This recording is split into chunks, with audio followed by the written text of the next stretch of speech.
Your coworker just bought a house. And you know this because they literally will not shut up about it.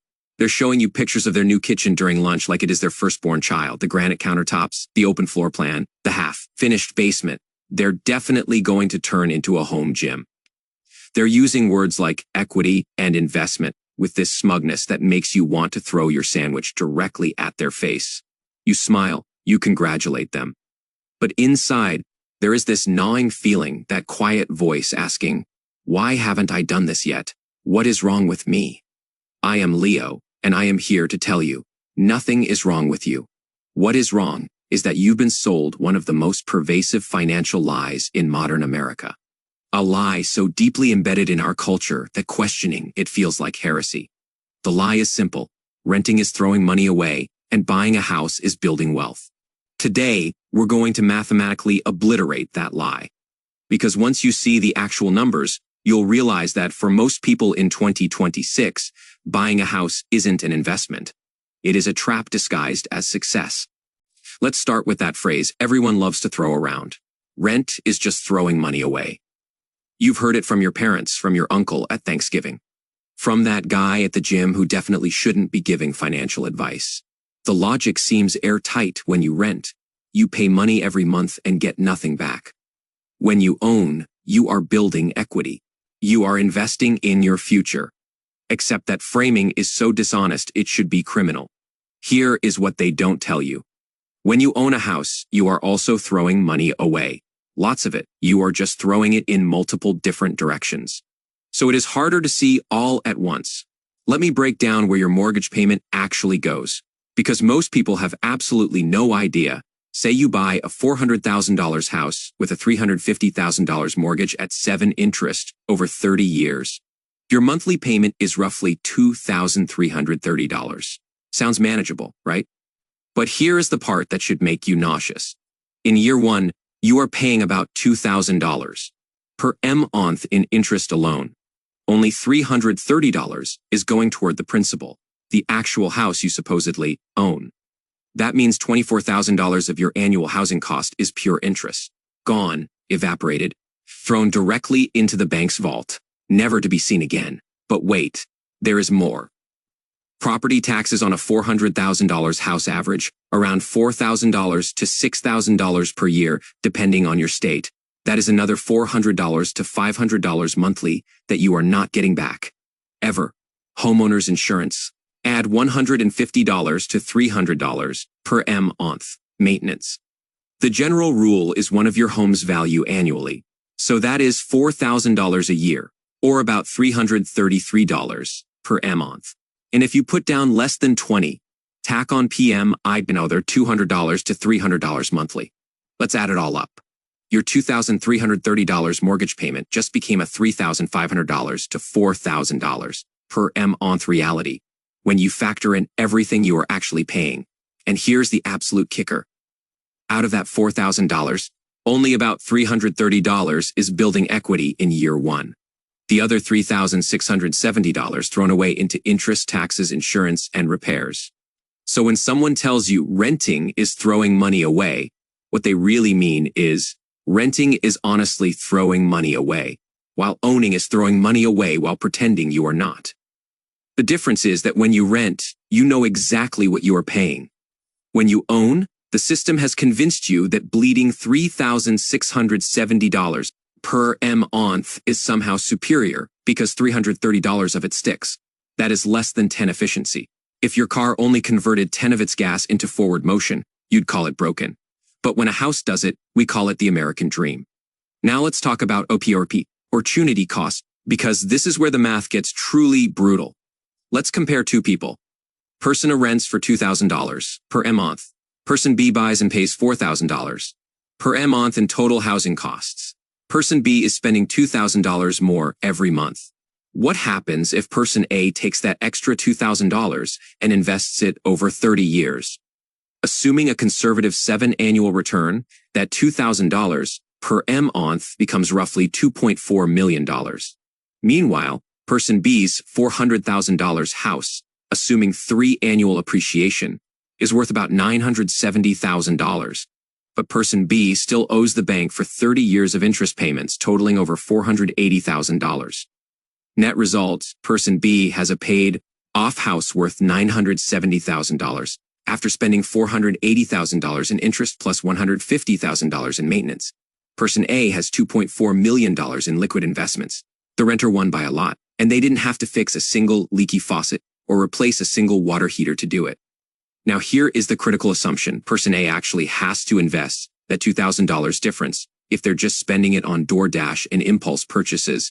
This math completely falls apart. The house acts as forced savings for person B. It is a savings account you can't raid at 2 a.m. when you are drunk and thinking about buying a jet ski. That is the real reason people build wealth through homeownership. Not because houses are magic, but because they impose discipline on people who lack it. So why does everyone still insist buying is better? Because the people giving you advice profit when you buy. Real estate agents make commission on the sale price, not your long-term financial happiness. Mortgage brokers get paid when you sign. Banks make a fortune on 30 years of interest. Your parents bought their house in 1987 for $90,000, and it is worth $400,000 now. So they genuinely believe it was a great investment. They conveniently forget to mention they paid $120,000 in interest and $60,000 in maintenance over those decades. Nobody has an incentive to tell you the truth, which is that in most markets in 2026, buying only makes sense if you are planning to stay for a decade plus, and you have enough income cushion that the hidden costs won't drown you. But what about people who actually can afford to buy? They exist. Let's look at them, because even they're not immune to this trap. Meet the Johnsons, a dual-income couple pulling in $180,000 a year. They're solidly upper middle class. They bought that $400,000 house we've been discussing. On paper, they're living the dream.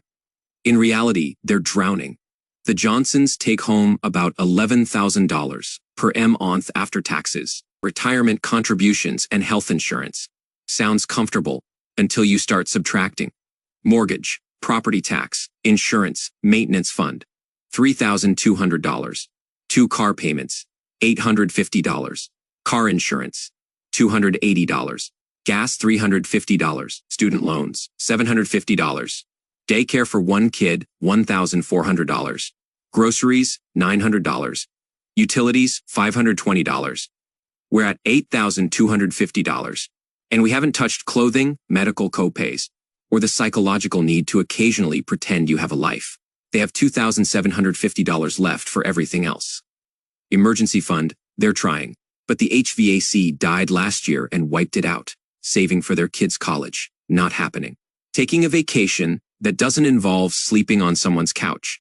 Maybe every 3rd year, if nothing breaks. The Johnsons are making nearly double the median household income, and they feel broke because they are broke. They've built a prison out of mortgage payments and convinced themselves the bars are equity.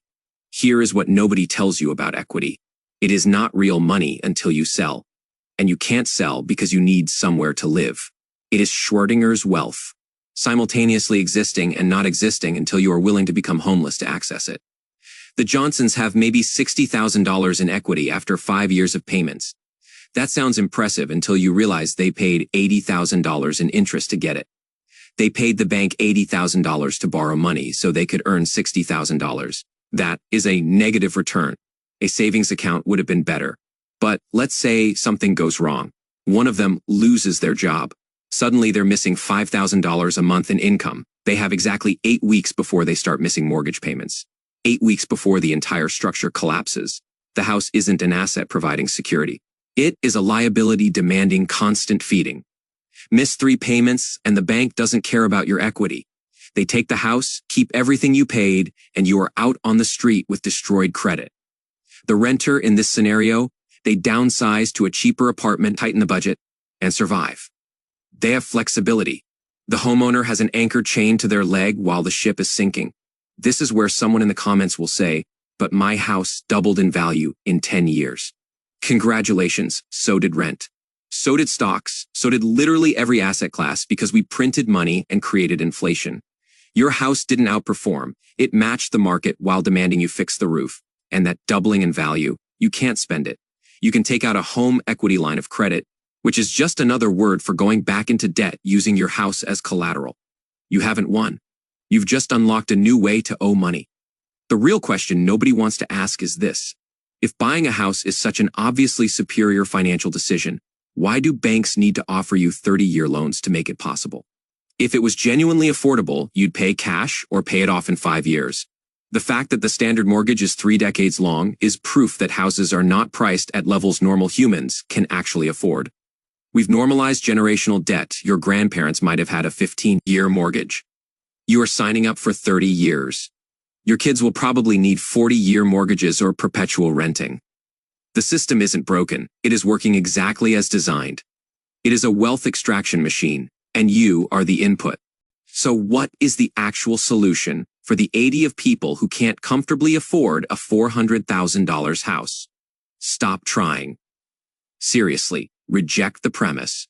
You are not failing by renting. You are refusing to participate in a rigged game. Let me tell you what winning actually looks like in 2026. Winning is renting a place you can afford for 25 of your take. Home pay instead of 40. Winning is having $20,000 in the bank instead of $20,000 in equity you can't access. Winning is sleeping through the night instead of lying awake calculating whether you can afford new tires this month or next. Rent the apartment. Invest the difference between what you'd pay in total housing costs and what you actually pay in rent. Build a portfolio of index funds that you can access in an emergency without begging a bank for permission. Create actual financial security instead of the illusion of it. And when someone tells you you are throwing money away on rent, ask them how much they paid in interest last year. Ask them how much they spent on maintenance. Ask them if they've calculated their actual return versus if they'd invested that down payment in 2020. Watch them get uncomfortable because nobody actually runs those numbers. They just repeat what they were told. Here is the math that'll actually set you free. You take that $50,000 you didn't dump into a down payment. You invested in a boring SP 500 index fund. Historically, that returns about 10 annually in 30 years. Without adding another dollar, that $50,000 grows to around $872,000. But you are not just sitting on that initial investment. You are also saving the difference between what homeowners pay in total housing costs versus what you pay in rent. Let's be conservative and say you are saving $500 a month. That is $6,000 a year. You invest that too. After 30 years, that stream of investments turns into an additional $1.1 million. Your total, nearly $2 million. Meanwhile, your friend who bought the $500,000 house, their house might be worth $1.2 million after 30 years of appreciation. Sounds good until you realize they paid $595,000 in interest alone. They spent $150,000 on maintenance. They paid $180,000 in property taxes. Their actual profit after selling. Maybe $275,000 if they're lucky. You have $2 million in liquid assets. They have $275,000 trapped in a house they have to sell to access. You won by a factor of 7. But nobody talks about this because the real estate industrial complex would collapse if people did the honest math. The psychological grip of homeownership runs deeper than money. Though we've been programmed since childhood. Every sitcom shows a family in a house. Every movie about success features someone buying their dream home. The message is clear. Adults own homes. Children rent apartments. This narrative is so embedded that rejecting it feels like rejecting adulthood itself. Your parents will worry about you. Your friends will subtly imply you are not doing as well as them. Society will treat you like you are stuck in some transitional phase even when you are 40. But here is what they're not seeing. You have options. When your job offers you a position in another city, you can take it. You give 30 days notice and leave. The homeowner, they're anchored. They have to sell in a down market or become an accidental landlord. When the neighborhood starts declining, you can move. The homeowner is trapped watching their investment deteriorate. When you lose your job, you can downsize to a cheaper place immediately. The homeowner has to keep making that $4,000 payment or lose everything. Liquidity is freedom. Equity is prison with better PR. The final piece people miss is OP, opportunity cost. That $500,000 house doesn't just cost $500,000. It costs every single thing you couldn't do because you bought the house. It is the business you couldn't start because your capital was locked in your foundation. It is the career risk you couldn't take because you had to make the mortgage. It is the year abroad you couldn't spend because you were tethered to property. When you rent, your money stays flexible. You can deploy it toward opportunities as they arise. The homeowner's money is fossilized. It is concrete, drywall, and wood. It doesn't respond to market conditions. It doesn't pivot. It just sits there demanding more money for upkeep. The real flex in 2026 isn't owning property. It is having options. Walk into any room of successful homeowners and watch how they talk. They brag about their equity and their square footage, but listen closer. They're complaining about the special assessment. They're stressed about the HVAC. They're worried about the market. They're not free. They're just heavily leveraged. You, the renter, with $200,000 in index funds. You are sleeping fine. You are not worried about hail damage or foundation cracks. You are not comparing contractor quotes. You are compounding wealth while they're compounding anxiety. This isn't about giving up on homeownership forever. Maybe in 10 years the market corrects. Maybe your income triples. Maybe you move somewhere housing is actually affordable. But right now, today, forcing yourself into a $500,000 mortgage you can't afford isn't building wealth. It is building a very expensive trap decorated to look like success. So here is your actual homework, and it is simpler than you think. Pull up a spreadsheet tonight. Column A, what you currently pay in rent, plus what you could invest with the difference if you didn't buy. Column B, the real total monthly cost of owning that house you've been eyeing. Not just the mortgage, but everything we talked about. Run it forward 10 years, then 20. Watch which number is bigger. That is not opinion. That is just arithmetic. You are going to feel pressure. Your mom will ask when you are buying. Your coworker will keep showing you their Ring doorbell footage like it is cinema. Let them. You are not playing their game anymore. You are playing the one where you actually win, which means having money that moves when you need it to move. Instead of money that sits in walls demanding more money to keep existing, the housing market will keep pretending prices make sense. Real estate agents will keep telling you it is always a good time to buy. Banks will keep approving mortgages that shouldn't exist. But you are different now. You've seen the math they don't want you to see. You know the actual cost of that American dream they're selling. Rent the place that doesn't make you anxious. Build the portfolio that actually compounds sleep without wondering if you can afford the roof when it fails. That is not giving up. That is winning a game most people don't even realize they're losing until they're 50 and still making payments on a house that owns them more than they own it. Real wealth is being able to say no to things that look like opportunities but calculate out as traps. You just learned how to say no. Now go use it. If this changed how you think about the rent versus buy decision, hit that subscribe button. I break down the financial myths that keep people broke every week, because understanding the real math is what separates people who build wealth from people who just look wealthy. I am not a financial advisor, mortgage expert, or licensed financial professional. The content on this channel represents personal opinions only and is intended for educational and entertainment purposes. Please conduct your own research and seek professional guidance before making any major financial decisions. See you next time.